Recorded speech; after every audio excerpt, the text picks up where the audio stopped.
hotter the conflict, the greater the triumph. A theistic serpent may be overcome by a swarm of ants. Lead me, follow me, or get out of my way. Age wrinkles the body, quitting wrinkles the soul. Battle buddies. Battle buddies. No clue if that was entertaining to listen to. Thank you for Really listening to it. We appreciate you for being here. We're here. We're live from Solano County, California. We're the Battle Buddies podcast, making just real depressing shit less depressing, so that you can learn and not be sad before you go to sleep. You think that's when people... When do people listen to us? That's a good question. Listeners, hit us up. Let us know when you listen to us. That would be interesting information. Oh, shout out to Marcelo. Yeah, shout out to Marcelo. Why are we shouting out to Marcelo? He's my cousin. I didn't know. My mom just told me at a family reunion that he said he went up to my mom, because my mom gives hugs to everybody all the time. And then she gave him a hug and he said, "Hey, tell Kevin, I listen to his stuff. It's really good." Hey! Thanks, Marcelo. That's what's up. You're a really cool guy. Yeah, where's Marcelo I almost from? called you a kid, but life goes really fast, and now you're a full-grown adult. So it was cool. Life does go really fast. Yeah. Time is weird, and we're going to talk a lot about time today because we're going to talk about Kurt Vonnegut's Slaughterhouse 5. And right off the bat, Kevin, we're going to time travel. And you want to know where we're going to time travel? Where are we going to go? Your son's baby shower, I believe. Which one? Your Jude? Yes. Yes. Yes. In my in-laws' backyard. Set the stage, bro. Where are we? Well, I'm real nervous Okay. because I was just talking about this on a run. But wait, sorry, we're back traveling. I can explain the Well, it's all context. one time. Yes, it's all the same. And I don't want to say men and women are too different. I don't want to get into all that. It's troublesome. But it sucks from the guy's perspective when you see the woman start to truly nest. Like the hormones really kick in like a beautiful way, and like are glowing, and they're just like energized to make a space. And I'm just feeling nervous as fuck. Like I gotta raise a kid soon, and all I feel is nervousness and excitement, but a lot of nervousness because I don't have any hormone changes for me yet because I'm not holding the kid, right? And I remember that time period. I remember losing a lot of weight because even though I was going to try to bulk up a little bit, You were thin. I was just running because I didn't know what else to do. Because I was like sitting there, I was like, I guess I'll just go run a bunch. And I lived by Peña Adobe, so I would just run into Peña Adobe Hills over and over again. Anyway, so we were getting ready for the baby shower. And thanks for the no warning that we're doing this. So this is fun for me. And I'm confusing it with when we had a party back there before we got married, which is different. Baby shower. Everybody's there. All our teacher friends are there. We're all there, dude. Whoa. Yeah, and Which is kind of not really like a thing anymore. it's not. And there was also like some interesting things going on where we didn't know if boys were supposed to be there or not. I should say. Oh, men. yes. Yeah. So like I was there, but like there was not other dudes there. So I was like, wait, am I supposed to be here? And you're like, this is awkward for me to answer, but yes, you are supposed to be here. And I was like, okay, cool, I'll stay. Now, full circle moment. This is the day that you and I first talked about Kurt Vonnegut. Whoa, is That's it? when I bought this book. That's how long ago I bought Slaughterhouse 5. Is it really? How many years ago was that? That would be almost 6 years ago. So 6 years ago, and then it took me 6 years to finally get around to reading this book that I bought. Yeah. And I had one person to come up and talk to about Kurt Vonnegut, and that was you. And you're like, bro, you're going to love it. You are going to love it. And, yeah. And you said, and I remembered that you mentioned that one of his books talks about penis sizes, like in the beginning, and buttholes. And they literally, on this book, have a little butthole on the Vonnegut's always spine. farting around. Vonnegut is a funny character. So I kind of wanted to start there because we are going to be jumping around a lot. I have a lesson at the beginning of each school year that I teach kids, and it is the lesson of the second law of thermodynamics. And that lesson is entropy. Sure. Meaning things are random. It's a law. It is a law. And Kurt Vonnegut wanted the book Slaughterhouse 5 to be all over the place. And that's how this episode is kind of going to be. Yeah, we are unstuck. We are unstuck, and so that's a good segue. So I think, please do. I just have one, Talk to because I re-listened to like the prologue and some of the book, Hmm. kind of reminding myself on it. And I had Hannah listen to the beginning with me because it's one of my favorite author notes. You know, his He whole breaks little the intro, fourth wall immediately. and is really cute.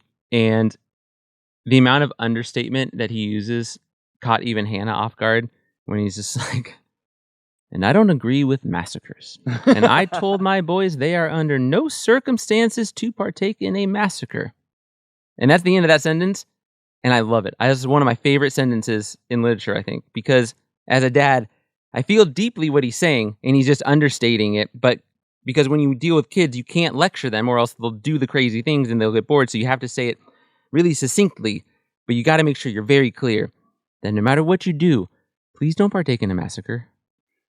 Yeah, listeners, what Kevin is talking about is chapter 1 in Slaughterhouse 5. It acts as like a prologue. It does. It is just chapter 1. It is just chapter 1. And there's no fiction about it whatsoever. It's the writer talking about his experiences in Dresden and how this story came about. I also love the wife. I fucking love the wife of whatever his buddy is. I forgot all about her, but she might be my favorite character of the whole book, and she's only in like 2 pages. Mm-hmm. She's just pissed the whole time he's there with his war buddy trying to recount their story. And you, at first when you're reading, you're like, fuck you, dude. Like, he's trying to get through this. And then you realize why she's mad. And then he's like, he realizes why she's mad. And then he falls in love with her essentially right then. Like, yeah, we're all human here. This is good. Yep, exactly. So we're going to talk about Unstuck in Time real quick. Now, a good comparison that I am going to make here as to how I interpreted Kurt Vonnegut dealing with how he perceives time and trauma and how trauma affects human beings.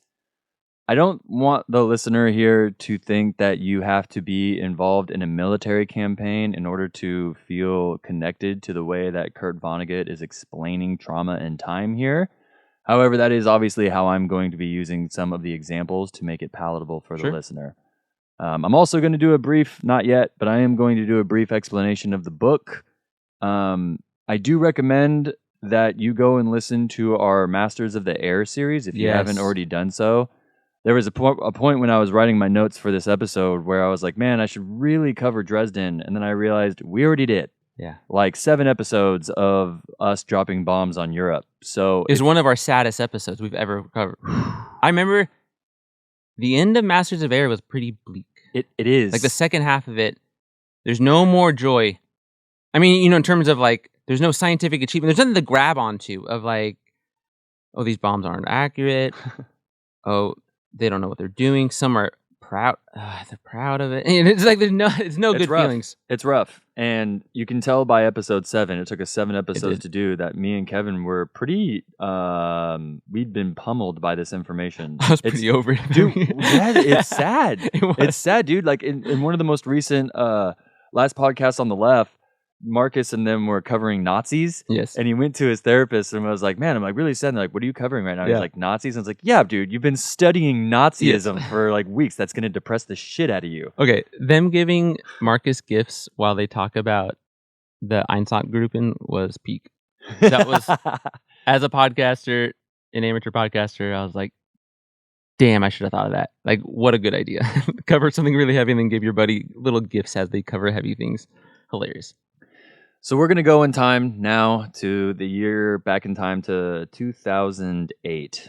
And I am in boot camp. Listening to Soldier Boy? Listening to Soldier Boy, Lollipop by Lil Wayne, which was literally playing in the bus. I bet it was. 100% was. Yes, Lollipop. So now, listeners, for those who don't understand, when you go eat today, majority of the times, we Americans, we choose our food based on pleasure. And when you're in the military, food is not pleasure. Food is fuel and just a necessary thing that has to happen. When you're in the chow hall, your heels have to be touching. You can't talk at all. You have to make sure your elbows are tight and tucked in. And it's not a cultural norm for people. No. Food is a very coming together thing, and this is a very independent thing. And so your mind wanders. Right. You go to far off places, and usually where your mind wanders is anywhere but boot camp. Yeah. You're thinking about memories of home. You're thinking about what's happening at home. You're stuck Yeah. in a different time. You're stuck. Yeah. In a different time. Yeah. In a different time. Yeah. Now, when it's time to get up and take your tray and you're done with your food, you have your elbows tight next to you, and you're actually, it's translating to how you hold a rifle. You don't know it at the time, but it is. Yeah. So you take your tray to this interesting roundabout where you put your tray and it goes back to the kitchen where some people are probably going to be washing dishes for minimum wage. And as you walk out of the chow hall, they have this automatic sliding door and they have this fan above. You know how sometimes when you go into AM/PM or these gas stations, they have fans above the door when you open it and a fan turns on? Yeah, and to you keep walk- the flies out. To keep the flies out, to keep circulation, all that, Yeah. right? Now, I would be thinking about what was happening, and as I would duck under this fan, you would Mhm. hear this, and then I'd be right back in boot camp. Oh. I'd be right back in boot camp where I was. And this sound, for those of you millennials who grew up watching Lost was a huge time warpy, constant flash forwards, flashbacks for those of you who watched it. I love it. Yeah. It was fun. And you would be watching an episode and it would be stuck in what you were considering real time, and you would hear a noise that would bring you back to the flashback. It sounded a lot like this. Remember that? Oh, yeah. Okay. Kind of like the jet engine. Yes, kind of like the jet engine. And so that is kind of the relation that I thought of when I read this book about Billy Pilgrim becoming unstuck in time. It's this idea, in my opinion, of this person who has gone through trauma. And we, as human beings, all of us, most of us who are listening to this, have experienced trauma. And there will be times randomly in your life where you're waiting in line at a grocery store and you're staring at the bubble yum. And you're like, oh, yeah, I remember that one time that insert traumatic event. Yep. Whether it be war or something that happened to you in childhood. And then all of a sudden the line moves forward and boom, you're back in reality. Yeah. All the time. Does that make sense? Yeah, talk to me about is that an experience for Kevin All the time. Parker? I got 2 things on it. Talk to me. If that's all right. Please do. This is a conversational podcast. So I was just on a run with a great runner named Susan. She's very strong. And she has 2 kids. I have 2 kids. And we're talking about kid life. And I was remembering, because we're talking about right after you have a kid, as the husband, do you get up with the wife when she feeds before there's like a strict feeding schedule? Or do you let her do it and you try to get sleep so that you can cover, right? There's all those things that you've never thought about before, and it's fun. And I was reminiscing, and then I kind of got into the memory as I was running, because I was on mile like 15, and so my head was ready to go somewhere, of when Jude was first born, and Hannah was getting up all the time because there wasn't a strict feeding schedule yet. And I wanted to be there so that she didn't have to do it by herself. But, my mammary glands don't do the same things hers do. So I had a little coffee mug full of trail mix that my brother told me to do. And then I would just lay down next to them, slowly eating trail mix, like one at a time, so that I could keep myself to be awake so I wouldn't choke on an almond, in case she wanted to talk to me. And at the time, I remember being very sleepy. But going back to that memory, it's just lovely, right? It's just like it's my family getting started, like I'm laying next to my kid and my wife, and she's giving him life, and it's just like, oh, it's beautiful. It was nice. So are you saying that the perception of time and distance from an event can change your perception of the actual event? Absolutely. Isn't that interesting? It's crazy. I think about it all the time. But yeah, one of the things that Kurt Vonnegut takes from Hamlet Shakespeare is that we don't know what the good parts are and we don't know what the bad parts are. It's true. And we react to that as human beings, which is what this Billy Pilgrim story is all about, is him reacting to his perception of time. Yep. Does that make sense? Absolutely. And Hamlet's so good. Fucking love Hamlet. Hamlet might be it's my favorite. Macbeth is dope too, though. Macbeth's pretty good. But I like Billy Pilgrim, although he's kind of because of the nature of the story and different. Like he's kind of removed from it. Yes. But Hamlet having the overbearing consciousness, like I just so relate to that. Like, what do I do? Yes. I should think about this. And then you have a foil character. Who's the foilman? Is Laertes. And the whole time, the stories, if you reread Hamlet as Laertes is a better Hamlet, it's so fucking funny because Hamlet just bitching about not knowing what to do. And then at the end, he gets a little report from somebody every scene. And they're like, Laertes just killed another guy who killed his dad. It's like, Laertes has no issues figuring out what to do. And Hamlet spends the whole time not knowing what to do. It's awesome. Maybe we cover some Shakespeare in one of our Patreon episodes We one of these should. days. That'd be fun as fuck. Now, I am going to give you about a minute or a minute and a half description of Slaughterhouse 5 here. This is spoiler included. So if you don't want to hear the spoilers of the book because you want to read it after this or you want to read it, skip ahead like a minute and a half. Sure. This is for people who have read it and maybe need a little bit of a refresher. I am not going to be diving super deep into specific plot points, but rather concepts that are brought from this book that can be literally used for your life, which Sure. I have for like the past 2 Yep. weeks. And I would say certain book spoilers matter more. Yes. This book spoilers don't matter because I agree. he tells you the end very early. He literally, yes, in the first chapter, he tells you how the book ends and how the book Yes. starts. But that's the kind of the point. That's is kind of the that point. We human beings get stuck in a linear path. Sure. And things don't have to be linear. Nope. As those who listen to our podcast know. Because we go all over. We've been very excited about this episode because Like, we don't finally, have we we can don't be have to use ourselves. any structure. No. Which is Entropy. great because I have a second point that I didn't say the last because remember I said I had 2 Let's points. bring it back. Let's It's bring it all back. one moment. I was talking to somebody. I'm not going to try to be a little more vague. But I was talking to this person and they were upset because they had this great moment with a family member and then like literally the next week I hate saying like literally. I'm trying to avoid that. I Anyway. hear that. It was the next week. I don't have to say like literally. I was there. I remember it. This is why I'm telling you. So the next week, they had a horrible interaction. And this person was lamenting to me that they felt like it colored and ruined the previous interaction. But I had read Slaughterhouse 5. And so I told them, I said, hey, guess what? This is awesome. That moment won't ever change. That moment is there. Awesome. And they first didn't understand it correctly. And they said, oh, so it can come again. And I said, no, it may never happen again. It's just always there. But it's always there. Correct. And that won't change no matter what happens later. And there's comfort there. There's also tragedy there. But you can, as a person going through, focus on the comfort of the good memory and that is there. And no matter what this person does later, even if they let you down, there was a moment where they didn't. And that's nice. Acceptance. Yeah. We're going to get into it. All right. Here is your recap of Slaughterhouse 5.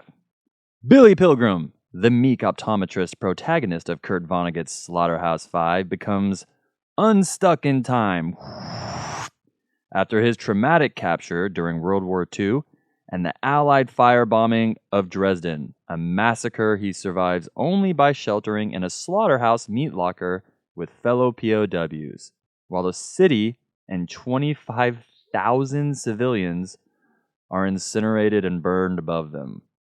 The novel's non-linear, fragmented narrative mirrors Billy's disjointed perception of reality.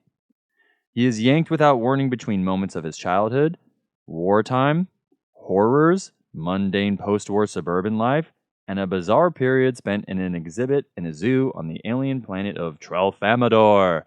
On Tralfamador, Billy is taught by his captors to accept a fatalistic understanding of existence, believing that all moments in time exist simultaneously and that free will is actually a delusion.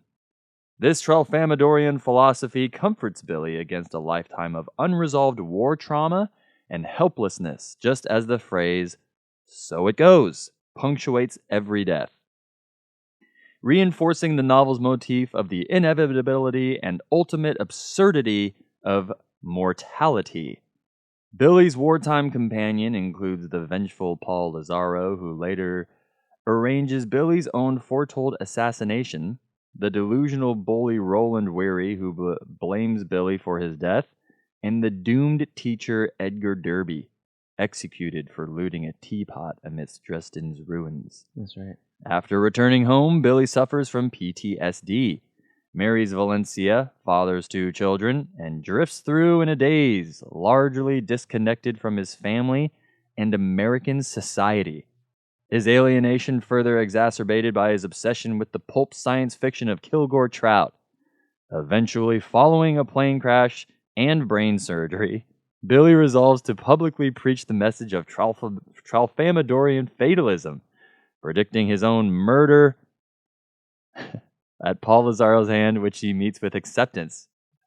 Vonnegut's meta-narrative frames the entire story as a challenge to linear logic of history and the sanitization of wartime storytelling, blending autobiography with fiction to expose the psychic devastation of war, ridicule the illusion of heroism, and satirize the futility of seeking coherent, meaningful meaning in human suffering. The book's ultimate themes, times, chaos, the absence of free will, the inescapable trauma of war, and the black comedy of existence are distilled in its closing, as Billy and the narrator stand in post-war Dresden amongst corpses and ruins. A bird sings the nonsensical refrain, "Pooty wheat." Booty wheat. So,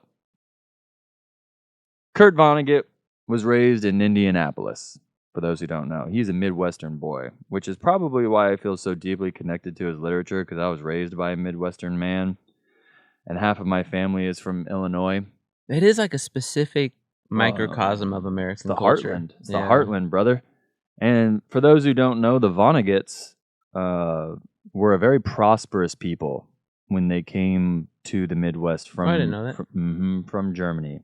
Owned a lot of businesses in that. As a matter of fact, and it's escaping me right now, but the town that Kurt Vonnegut grew up in Indiana, there's tons of Vonnegut stores and things around still to this day because of how much of a footprint they put in that community.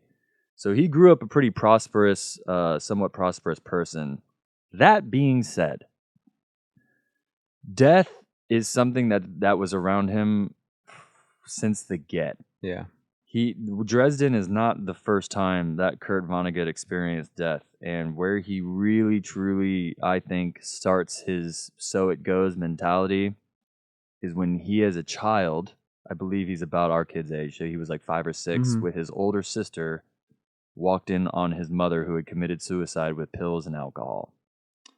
That'll do it. So it goes. So it goes. So, and there was a damn shame. She was clinically depressed. Yeah.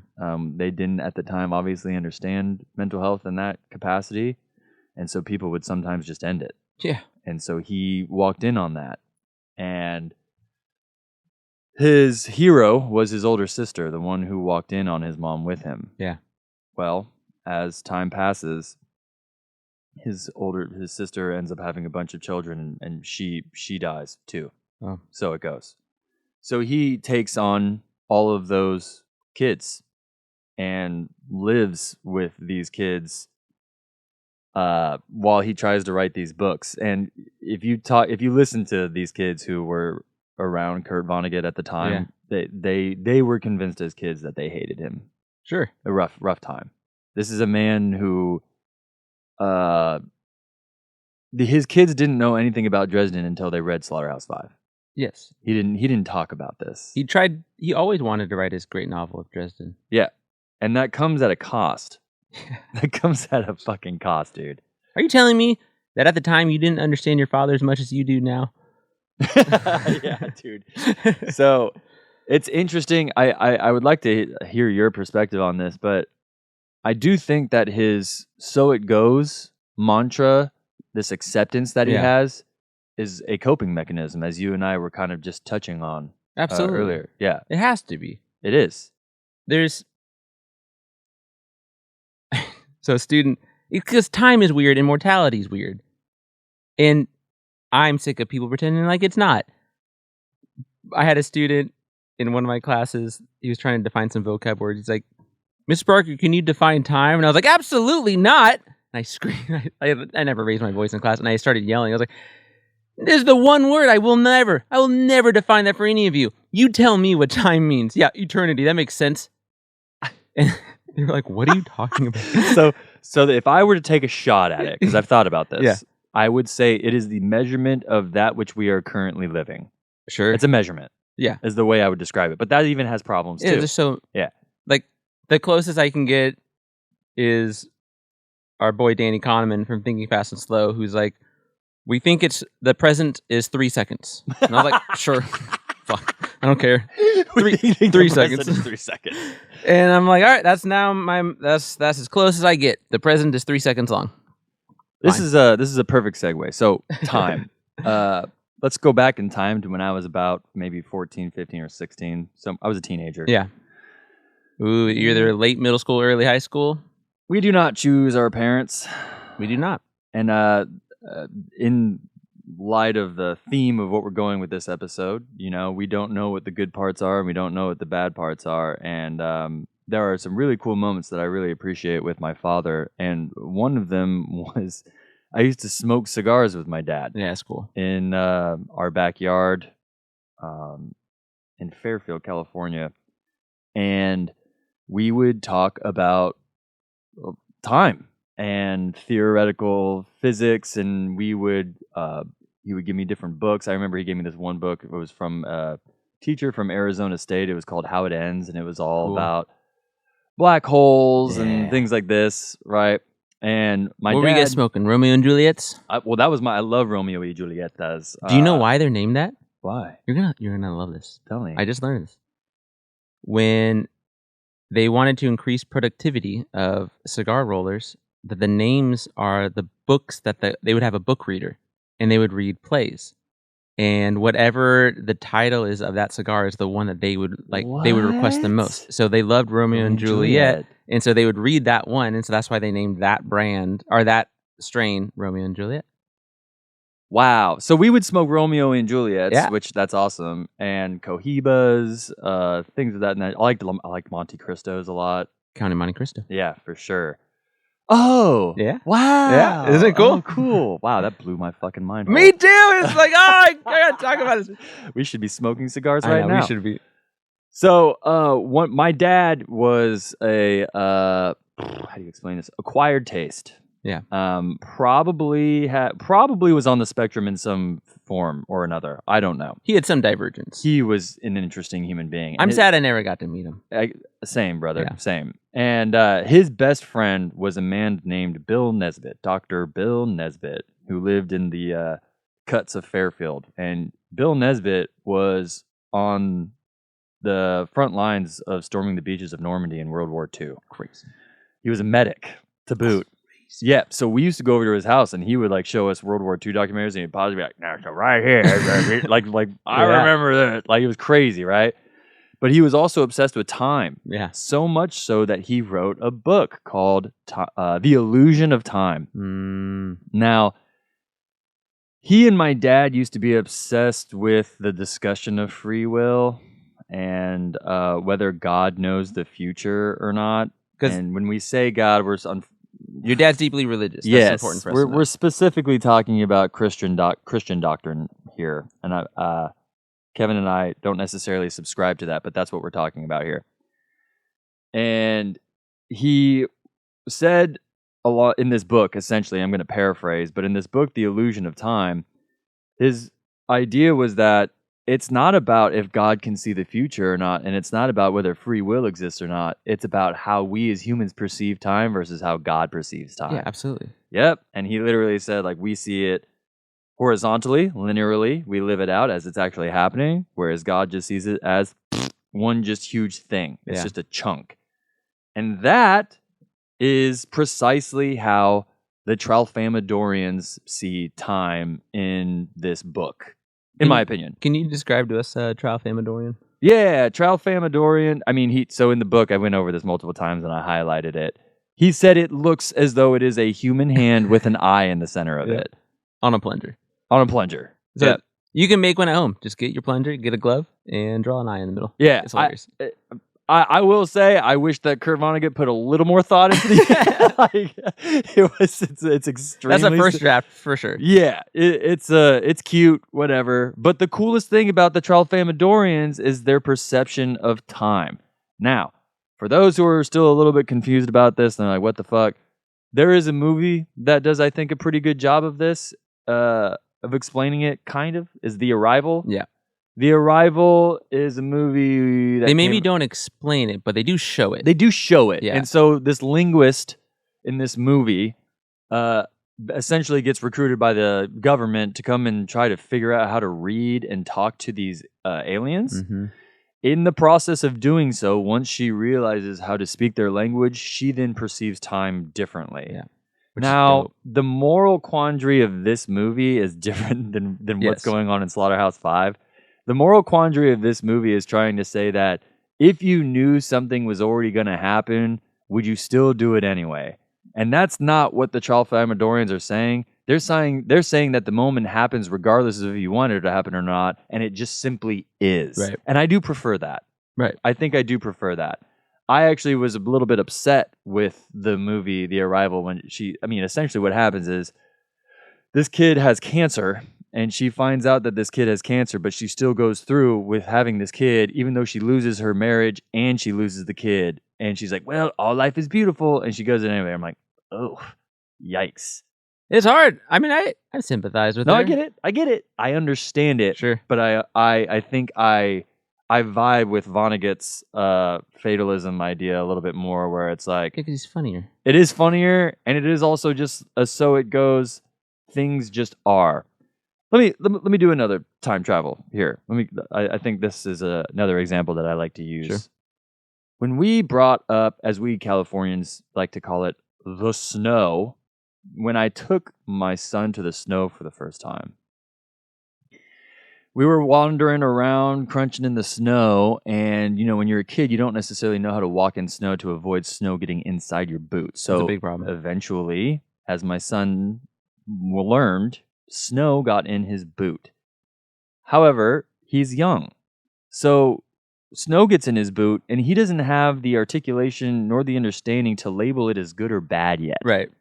So it's just an experience. This is something that's happening to him. And we human beings, we get older and we attach labels to every single thing that we do, whether it be good or bad. And that's what it is for the rest of eternity, rather than this idea in Slaughterhouse 5 where the Tralfamadorians are like, it just simply is. And it always will be. Right. You humans have this archaic way of perception of time where you view it as a good or a bad thing, when in reality, it just is. And again, to bring it back, this is a man struggling with his trauma, trying to make sense of atrocities happening on planet Earth all the time, right now, literally as we're speaking and as you're listening to this. That's a good point. And to kind of maybe help the listener that doesn't remember like the Dresden stuff. It's so complicated for the Dresden one because Germany was at war. They were committing atrocities. Dresden was one of the most beautiful cities in the world. They were POWs not being killed because this is real. Vonnegut was a POW in the meat locker. And so we were bombing to stop them, but then we killed a bunch of civilians. So there are many layers to the Hamburg-Dresden bombings that once they figured it out, I think the soldiers figured it out and they tried to think through it. If you're somebody like Vonnegut, I think that I don't know how you ever resolve it. And so I think they just try to not resolve it. Because trying to put a pin on it is insane. Was it a net win or a net loss? Was it a net good or a net bad? So if you look, for those listeners who listen to our Masters of the Air series or are going to, there's an interesting part where we go over, they flew over Dresden multiple times. Yes. And it was a human moment. It was a humanity moment because literally as they were dropping they avoided it one time. One guy said, that's where Beethoven's from. Yes. That's what an American said about this town that was so-called filled with Germans who, And at the time, we all just viewed as Nazis. Right. Which is obviously not necessarily the case. Right. If you look at the numbers, which he talks about in this book, the numbers are comparable to that of which we killed in Japan. Yeah. It's comparable. It is. And firebombing, as we went over in it, may not be as bad technically as an atomic bomb, but it's not any better. No. Firebombing turns glass to rivers of molten glass lava. It is awful and atrocious, dude. And There's fire tornadoes. Kurt Vonnegut, okay, so after he there's interviews of him explaining this. After the Dresden bombings, the POWs were obviously kept safe, right? After all was said and done, they bring these POWs out and have to work and take human beings out of rubble. Yeah. And I forgot have to about that. dispose of the bodies. And the only way that they could dispose of the bodies was burning them. Yep. So atrocious, dude. And you have to, because the number one resource for this is PSA for all our listeners who think they're doom preppers. The number one resource during something big is trash bags for bodies to keep track of infections and disease. Like if you talk to a city council and you look at their budgets and you look for the next giant thing that they're a disaster they're preparing for, their budget goes to gloves and trash bags for bodies, Wow. which is rough. Yeah, so it goes. So it goes. And so Kurt Vonnegut, if you guys ever, if you want to do more after this episode, there's a really interesting movie called Unstuck in Time. It's a documentary about Kurt Vonnegut. And you get to see in real time of how he deals and copes with really inappropriate and dark things. Yeah. For instance, he talks about one of his buddies was going to join the military because he was excited to go to Germany and fight the Nazis. Mhm. And a week before getting shipped off to boot camp, he slipped in the shower and broke the back of his head. Bro, Kurt Vonnegut uproariously laughs at this. He thinks it's hilarious, bro. And it's just so uncomfortable for everyone else. But he's been around so much death, dude, that it's normal to him. Yeah, he's like, of course that's what happened. I didn't want to go, and this guy did want to go. Exactly. It's all very funny to him. And he can get real too. We read his letter during the Masters of Air about not wanting his son to get drafted. So dope. And and that's later in his life. Beautiful letter. Yes. He even pandered. He pandered to the Christian element of our country to try to get him out, which was very interesting. Yes. Kurt Vonnegut, for those who don't know, is something of a humanist. So this experience made him... So he doesn't believe in God, one, and he just believes that human beings should treat other human beings with the utmost respect they can possibly treat each other, regardless of different creeds and Right. beliefs and all that. Because I would say, I don't know if he doesn't believe in it. It's just not in his world. No. It doesn't matter. That's kind of where I'm at. I would love for there to be... All that sounds great. If I'm looking at human history, I'm never going to figure it out in my lifetime. So something interesting happened where when he got captured, right, in Billy Pilgrim 2, he also describes it in the book, as he gets to put his hands over his head and he gets marched by the Nazis, right? In 2003, when we invaded Iraq, which Kurt Vonnegut was alive for, you see this picture of Marines taking these Iraqi soldiers out, and they're like this. And he's like, cool, so those are my brothers, dude. Yeah. Those Iraqi soldiers are my brothers, because that's exactly what happened to me from the Nazis. So I'm looking at Marines doing the same thing that Nazis were doing to me. And he was deeply affected by the invasion of Iraq, bro. Deeply affected, to a point where before he died, he said he doesn't have a country, things like that. Yeah. It would be such a huge disappointment to have fought in a quote-unquote just war that you know is still not just, but it had to be done kind of thing. Then whatever the hell Vietnam was. And the timing of this book was perfect because it was around the Vietnam era, right? Right. So this was perfect timing because it's a really good... it's kind of cheap to call it an anti-war book. He calls it an anti-war book. Yeah, I know, but I feel like that's cheap. It feels bigger than that. An anti-war book seems like some weirdo behind his computer screaming like, "Nyeh," where he was like, I was there, bro. Right. I was 100% there.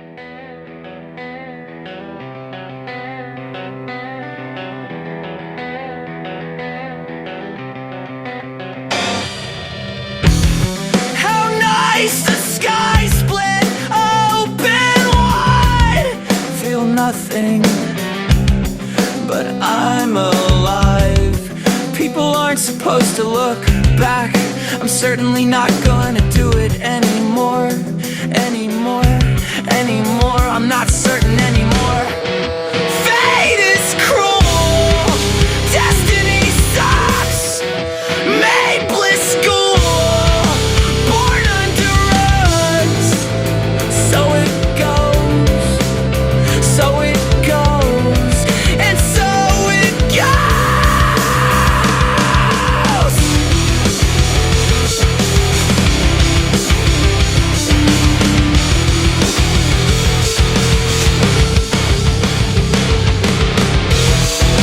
Fate is cruel. Destiny sucks. Made bliss school. Born under us. Reading someone cope through these hard times and the idioms that he has in there that are just so repeatable and like borderline therapeutic are applicable to lives.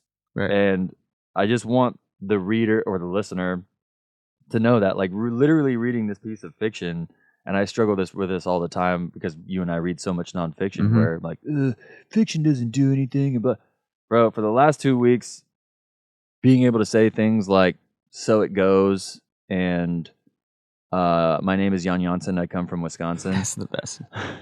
has like been able to help me get through some tough times. Yeah. To travel back in time, you know, my daughter was born in 2012 while I was still in the military, Mm-hmm. and I was a young kid You were- and Your baby. did not have the emotional maturity to be able to deal with the things that were happening, both from, you know, my PTSD and coming back from war, having a child that was unexpected and all these things. And she ended up going to Texas for the first like 5 years of her life with her mom, right? Yeah. Which at the time was obviously devastating. 5 years passed, and then Darian, as you know, came back out to live in California. And I got 8 beautiful years since she was 5. And in the state of California, if a 13-year-old doesn't want to live with her parent, she kind of has the right to say so It's crazy. in court, which my daughter, in so many words, kind of did. Yeah. Right? So now I am in the process of, I have lost full physical custody of my child. And it brings back all of these like rushing memories from, right? But the reality is that I was reading this book while this has all been going on to me for the past 6 months, right? I've been reading this book. And I, because of this story, have been able to look at this as a net gain. Right. There's a reality where I didn't get to spend 8 years with my daughter. Absolutely. And I got that time. We don't know what the good parts are and what the bad parts are. I don't know what's going to come of this situation, though it is fucking tragic and horrific if I were to put labels on it, which I'm trying to get away from because of this book, because though I don't agree with it, I do accept it. It's happened. Bullets are downrange, friend. Listeners that don't know Spencer, there's so much that Spencer's not saying because he can't, but this is a tragic tale. Yeah, Kevin's kind of learning about this in real time. I chose to wait. Yeah. Because I wanted the impact of this story, the Slaughterhouse 5 book, to like prove that human beings can use this type of information and help it also help you cope through hard shit, which is what I literally did for the past 2 weeks. And I'm eternally grateful for Kurt Vonnegut and Slaughterhouse 5 and the So It Goes. He says it 106 times. So it goes. So it goes. Oh, does he? 106 times. So it goes. And so my wife and I, for the last 2 weeks, would say some things that were happening with this whole thing going on with me and my daughter, and so it goes. Yeah. Like that I again, there's a philosophy behind this where people are like, that's fatalism and that's acceptance and that's blah blah blah. But is me reacting negatively and going out and because I'm a self-destructor. Right. I'm like an imploder, right? Yep. And I lash out and I don't know. Coming to the earth age 36 and reading literature and trying to actually act on the wisdom that's been imparted Yep. on me, I'm met with a place of I just want my daughter to be happy. Yep. So it goes. And yeah, that's kind of my take on Slaughterhouse 5. This is a tale that helps people understand how trauma can affect a human being's perception of reality and time. And it is truly an incredible work of literature that I recommend everyone go read. If this was enough for you, then dude, go read a different Kurt Vonnegut book and He has then a hit me bunch. up and tell me how it was. I think my brother likes Breakfast of Champions. Yeah, I've best. heard that's a good one. There's a lot of really short ones. So if you're not ready to take the plunge into this one, read a short one. It's a super quick read. I read It is a quick read. I read it 3 times over the past. I don't know how long I started this, but it was a really fun read. Took really fast, and Kurt Vonnegut's hilarious. He's so funny. He likes to keep the humor pretty light, like Yeah. we do here at Like we Battle do. Buddies. We do it. talk about farts and butts and things like that. He also has like this meta commentary on story structures, which is cool. So normally when you outline a story or you analyze a story, you follow the plot diagram, right? So you exposition, then your inciting incident, your conflict, which then causes the escalation until which more or less goes up until you reach a climax, and then you fall down.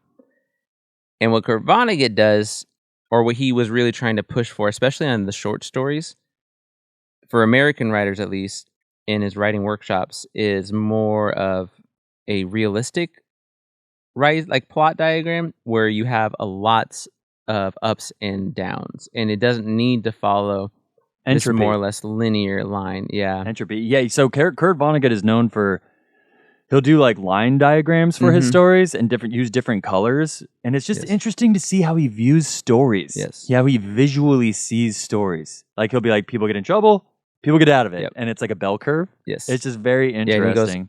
up and down, up and down, up and down. It's very cool. And not that I'm totally against linear structures, because Of course not. we both love Tenet. Yeah. And if you look at, have you watched him outline his stories? Very interesting. Are you talking about Christopher Nolan? Yeah. Oh, I'm sure it's insane. He does like this whole thing where since he usually tells 2 narratives at the same time of 2 different time periods, no matter what the story is, Interstellar, whatever it is, he tries to have both stories meet halfway through their story, which is such a weird, and it totally changed how I watch this stuff Totally. now, but it's fascinating. So the last thing that I'll finish with is kind of like a Spencer Battle Buddies hot take that I scoured the internet for and I didn't find it. Good. We And love hot so here we are, some Yeah. originality here. I think I understand so everyone doesn't understand the last scene, but everyone's like, that's the point. But I think I do. Okay. The last part of the book is Billy Pilgrim in a post-war Dresden, Mm-hmm. and he is laying in the back of a carriage that is shaped like a coffin, Okay. and you hear a bird tweet, and that's the end of the book. Mm-hmm. In the middle of the book, there is a scene, and I highlighted it, that he is wandering around Dresden, and they're using that carriage to find random bodies. Mm-hmm. And he describes Billy Pilgrim falling asleep and taking a nap in that carriage that's shaped like a coffin. Yeah.